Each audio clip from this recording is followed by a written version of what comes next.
Driving toward Lake Louise, and Dave and I, being political addicts, decided that we're going to see what we can do in terms of alternating lines describing the ongoing Gomery scandal in spontaneous opposition.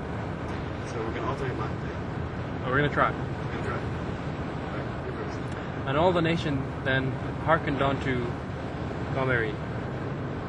Judge Gomery, a noble man, who sat before the tribunal. "'Tis bad," he said, "and 'tis corrupt, but worse it is but small town cheap." Just so indeed was Gomery declaring things to Jean-Chrétien.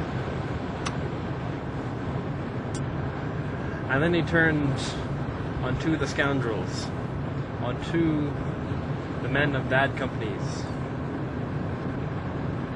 And many were their disgraced names, men sprung from far and wide indeed. And first among them was Jean Gros, the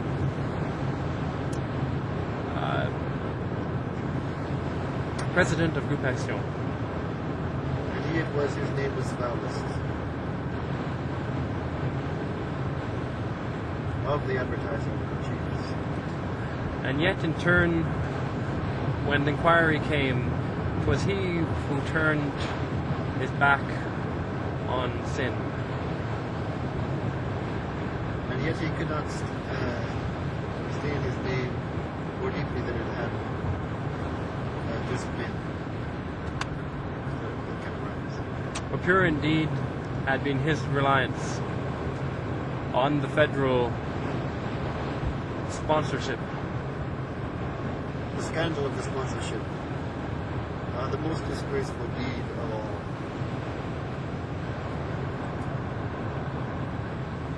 And next to him was Corriveau, an aging man and silver-haired.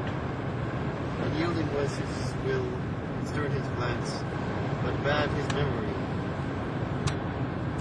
For like unto the Alzheimer's was the disease which racked his brains.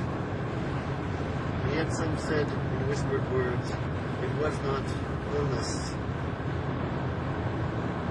in his brain. Rather it was cowardice, for well he knew the guilt was his. And yet he did not speak.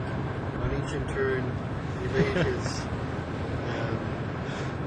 he rested those green eyes.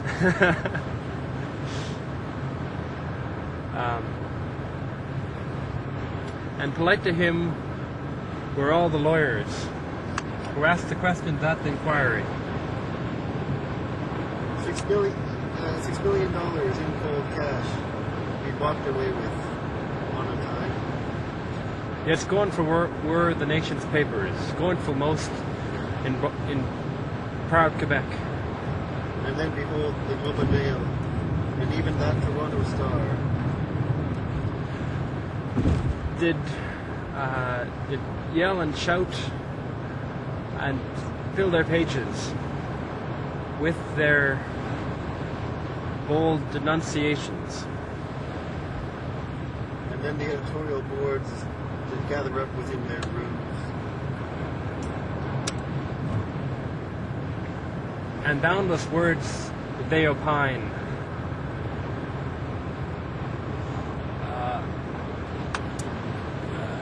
Column banners and op-eds too. And all the public did come forth and sit before the tribunal. For many days was it blacked out, were none allowed to cover it. And yet they knew there was a blog, some said, in Minnesota's land, from which one could, in dark of night, glean details, even testimony. And all the journalists indeed knew of this blog, yet could not speak. And deeply did it grieve them thus, that they should know and not send word.